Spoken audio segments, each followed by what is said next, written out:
Welcome back to the Deep Dive. So, if you're joining us, you likely have a really strong command of English already. Yeah. You got the grammar down, your tenses, your vocabulary is great. But, and I think this is true for a lot of advanced learners, you might be hitting this final, really frustrating barrier. Pronunciation. Exactly. Yeah. Speaking with total clarity and, confidence. It's almost always pronunciation. And I think for a lot of people, there's this feeling that, okay, you can study grammar from a book, but pronunciation is this vague, sort of unteachable thing. Right, like it's an art, not a science. Precisely. You know all the words, but if the sounds, the rhythm, the way things link together, if that's not quite aligned, your message can get lost. Or even, how you're perceived professionally can suffer. That's such a good point. And that's why we're here today. We've taken this whole collection of sources you sent over, everything from acoustic phonetics to coaching guides, and our mission is to pull out the most actionable insights. And the goal isn't some abstract idea of perfection, right? Not at all. It's not about sounding native. It's about clarity. It's about confidence. We want to give you the tools to make sure your message is always, always heard. And it is so important to frame this correctly. Pronunciation is absolutely a learnable skill. It's physical mechanics. The challenge really is that the muscle memory for your native language is just so deeply wired in. And then English comes along. And then English throws all these curveballs at you. I mean, sounds that might not exist in your first language and spelling rules that seem, frankly, designed to confuse you. No kidding. But we can break those habits down, right? Systematically. And build stronger ones. We can. Okay, so let's unpack all of this. Where should we start? Maybe with the absolute core of a word, the part that's often the biggest problem. Vowels. It has to be vowels. The mechanics of vowels. Yes, because they are so central to clarity. The differences are they're tiny, really small, nuanced adjustments inside your mouth, but those little shifts can completely change a word. You see this with minimal pairs, right? Yeah. Where just one sound is different. Exactly. And that difference often just boils down to, how high your jaw is, where your tongue is, what shape your lips are making. It's that subtle. So let's get into a classic one, the one that trips up speakers from countless language backgrounds, the short I and the long E sound. Ah, yes. The ship or sheep problem. The ship or sheep problem. Yeah. If you're coming from Spanish or Japanese or German, your language might just have one vowel that kind of sits right in the middle. That's right. The source of the confusion is just how acoustically close they are. So for the short I sound, like in ship, phonetically, that's the key is one word. Relaxation. Relaxation. Your jaw is just a little bit open, your tongue is pretty flat, and the sound is short. It's almost a lazy sound, a quick I. I think of it as being really clipped. I. Exactly. Now you contrast that with the long E sound in sheep, which is ISAS. It's a totally different feeling in the mouth. A completely different physical posture. For E, your mouth actually spreads, kind of like a small smile. Your tongue goes high and forward toward your teeth. There's real muscle tension. So it's a sustained sound. E. And if you mix those up, you're not just making a small error. You go from sailing on a ship to, herding sheep. Yeah. The stakes can be pretty high. So a good tip from the sources is to practice those minimal pairs and really feel the physical difference. Say ship, then sheep. Hit, then heat. Feel versus feel. You almost have to overdo it at first, don't you? To build that new muscle memory. You absolutely do. And that brings us to I'd say the other critical and very often misunderstood vowel pairing. Which is? The short A and the schwa. Okay, so the short A, as in cat, that's A. This one always feels like it takes a lot of effort to make. It's a very American sound almost. It is, and it does take effort. It needs a big jaw drop. I mean, your mouth has to stretch wide. It's a very forward ah sound. Yeah. If your native language doesn't have that, it's very common to replace it with something else. So cat starts to sound like kit or kit. Exactly. And then its counterpoint is the schwa, the sound in a word like cut. Right, the sound. And here is a really deep insight from the research. The schwa isn't just another sound, it is the engine of English rhythm. The engine of the rhythm. What do you mean by that? It is the most common sound in the entire language. It's the true sound of neutrality. Your mouth is just slightly open, completely relaxed. Tongue is neutral. It takes zero effort to make. And it's the sound that all the unstressed vowels collapse into. Precisely. That's why we say A it, not AA. But that first A is unstressed, so it becomes a schwa. B. So if you're speaking English and you're not using the schwa sound very often, You're working way too hard. You're putting too much energy into it. Mastering this sound is the key to getting that native-like rhythm because we are constantly reducing those weak syllables to save effort. let's try that minimal pair then. Cat versus cut. Fan versus fun. Match versus much. The difference in the jaw drop alone is huge. And that physical feeling is the key.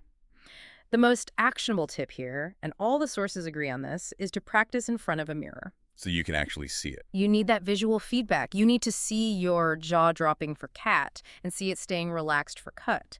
Record yourself. Listen back. It's all about connecting the sound to the physical action. Fantastic. Okay, so that moves us from vowels into, I think, some of the most famous consonant problems. Oh, yes.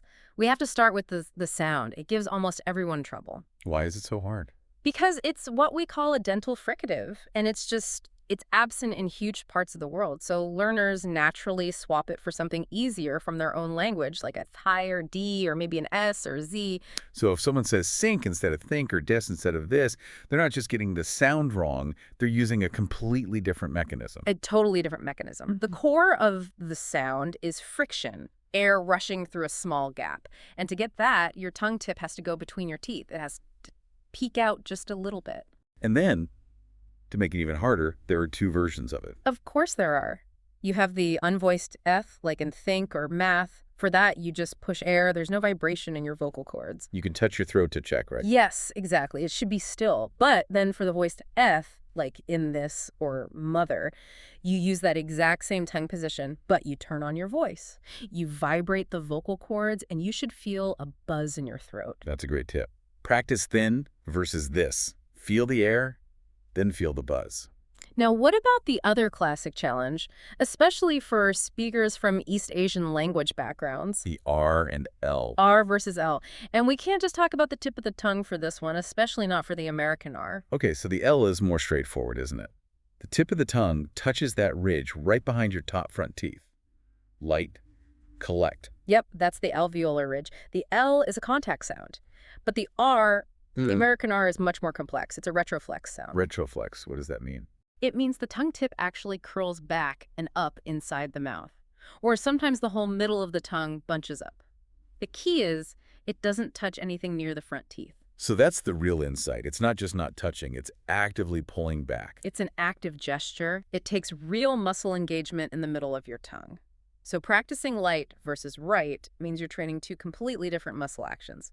One is a forward tap, the other is a backward curl. And once you start nailing those individual sounds, that's when you can unlock the real secret to fluency. Blending and linking. Yes, this is where English stops being a list of words and starts becoming a fluid melody. And it's where advanced learners get stuck, because the written word is lying to you. You see spaces between words on the page, but that's not how we speak. We don't pause. We are lazy, we are efficient speakers. Yeah. The basic rule is this.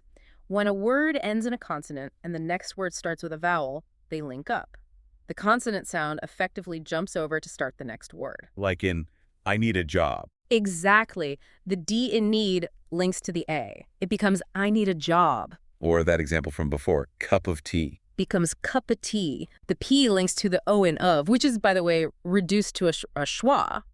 And it goes even deeper than that, right? Oh, yeah. You get assimilation where sounds actually change each other. Like when the D and did and the Y and U smash together, they create a J sound. Did you becomes didja. Did you eat yet? That's a huge transformation from what's written down. So how do you train your ear to even hear that? You have to switch your listening mode. Active listening. Don't just listen for vocabulary.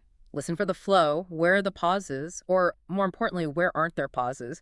Try to hear which consonant has been pulled forward to start the next word. Train your ear to hear the flow before you try to make the flow. You have to. You can't produce a pattern you can't perceive. This is a perfect transition because now we're moving from the nitty-gritty mechanics of sounds into the roadmap of meaning, the music of English. Stress and intonation. Yes, and this is where it gets really interesting. This is mission critical. I mean it. You could have perfect vowels, perfect consonants, but if your stress and intonation are off, you will sound unnatural.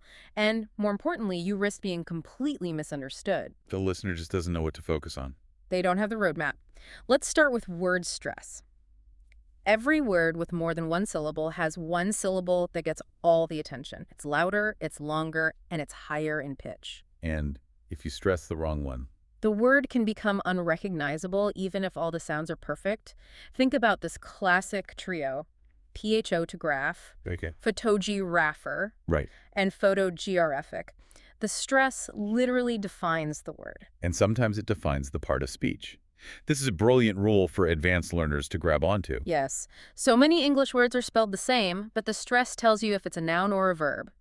If you say contract with stress on the first syllable, it's a noun, the piece of paper. The contract. But if you say contract stress on the second syllable, it's a verb, to sign something or to get smaller. Conflict versus conflict. Project versus project. It's the only clue the listener has. It's an incredibly powerful tool. Okay, that's word stress. What about the bigger picture? The rise and fall across a whole sentence. Sentence intonation. This is all about what information you want to highlight. The rule is that new, contrasting, or important information gets the highest stress. And that's usually the last word in the sentence, but not always. Not always, and where you put that stress can change the meaning completely. Let's use that great example from the sources. The sentence is, I didn't say she stole the money. Okay, a simple sentence. Now, what if I stress she? I didn't say she stole the money. What does that imply? It means someone else stole it. You're saying it wasn't her. Exactly. Now, what if I move the stress? I didn't say she stole the money. Now it means she stole something else. Maybe the jewels, but not the money. See, it's the same words, but a completely different meaning conveyed only by the intonation. This is what makes speech so engaging and natural. You stop reading a list of words and you start having a real conversation. You feel more in control of your message. So we've covered the mechanics, the secrets to fluency like linking, and now the musical roadmap of stress. Let's boil this all down. What are the top 3 things you, the listener, can start doing today? Okay, number 1, and this is the one people avoid, but it's the most essential. Record yourself. It's uncomfortable, but it works. It's so powerful. Take a short clip of a native speaker, maybe even from this deep dive, read it out loud, and record your voice. Then listen to yours and listen to the original, back to back. And you'll hear things you would never notice in the moment. You'll hear your own rhythm, your own intonation patterns. For sure. Okay, tip number 2 is shadowing. The ultimate integration technique. It really is. Find a short clip of a native speaker talking news, a movie, anything, and you try to speak at the exact same time as them, like a shadow. And the key here isn't just to say the words. It's to mimic everything. The rhythm, the pauses, the melody, the stress. Fiercely mimic them. You're training your brain and your mouth to operate at the speed and rhythm of English. Okay, so record yourself, shadow. What's number 3? Focus on one sound at a time. Please do not try to fix your th and your short I and your sentence stress all in the same week. It's too much. You'll just get overwhelmed. Totally. Pick one thing. Maybe it's a tricky A as in cat. Use the mirror, use your minimal pairs, and just focus on that one sound for a whole week. Consistency over intensity. Small, focused practice wins every single time. If you do those 3 things, record, shadow, and focus on one sound, your clarity and your confidence will, I promise, they will skyrocket. So to recap this whole deep dive, it's about understanding the physical mechanics, recognizing the music and meaning in the stress patterns, and then applying active practice with things like recording and shadowing. And just remember, you've already done the hard part. You've mastered the incredibly complex world of English grammar and vocabulary. This final piece is physical. It's a motor skill. And it's completely learnable. We spent a lot of time talking about how changing stress can change the literal meaning of a sentence. But here's a final thought to leave you with. Ooh, okay. Your challenge for this week is to try shadowing. But don't just mimic the sounds. Try to mimic the emotional content, the subtext. Listen for that little rise in the voice that means doubt, or that sharp fall that means certainty. That's a great challenge. And try to replicate that feeling. See how much more engaging, how much more persuasive your communication becomes when you stop just analyzing the language like a mechanic and start performing it like a musician. A profound way to think about it. A truly profound thought to leave with. Thank you for diving deep with us. Keep learning, keep practicing, and keep finding your voice.